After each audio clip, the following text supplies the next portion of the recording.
In this training session, we will cover how to import timesheets from a spreadsheet or external payroll time recording system.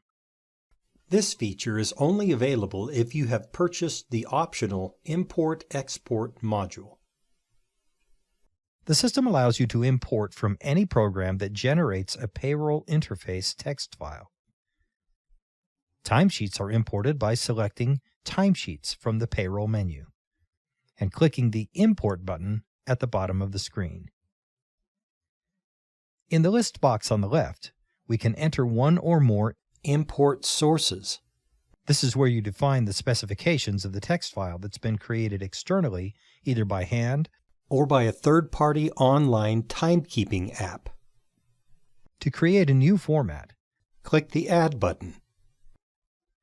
We'll name our device Busy Interface and indicate the path and file name of the text file that's been exported by the app, along with the format in which the dates are stored in that file.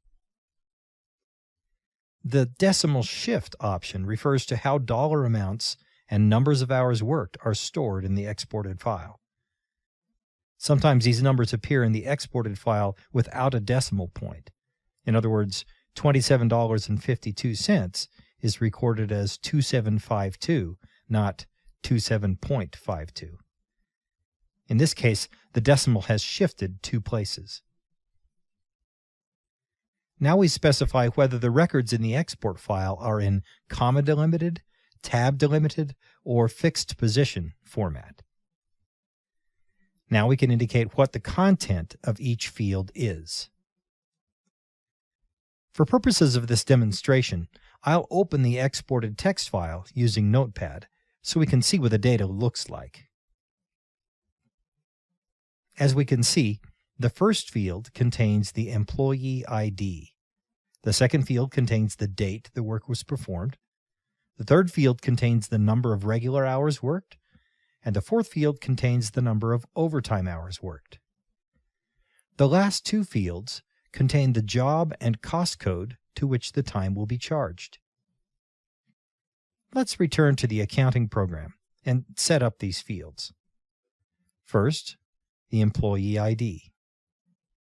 Second, the date the work was performed. Third, the number of regular hours worked. Fourth, the number of overtime hours worked. And last, the job ID and cost code. We have a few special options for the distribution of hours to the proper jobs or GL accounts. First, we can specify fields containing job numbers, cost codes, GL accounts, and the like. Some timesheet sources, however, are limited in the amount of information they can store and export. For example, the source may be limited to 1 field for cost distribution. If this is the case and you wish to import both a job and a cost code, you can indicate that the field is a distribution code, and then create a distribution code translation table over here. In our example, perhaps code 2003311L represents job 200 and cost code 03311L. We can customize a comprehensive list of distribution codes with their translated job and cost codes here. For our demonstration, we will not use the distribution code table because our timesheet device has exported both the job and the cost code.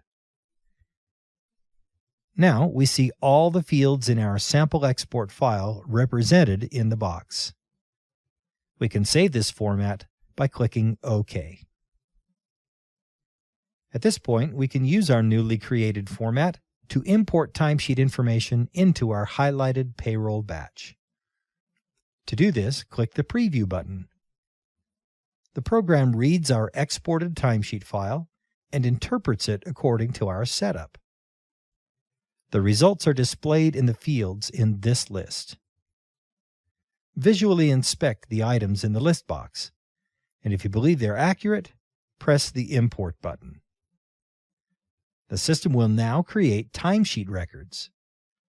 As you can see, The new timesheets now appear in a list on the timesheet entry screen.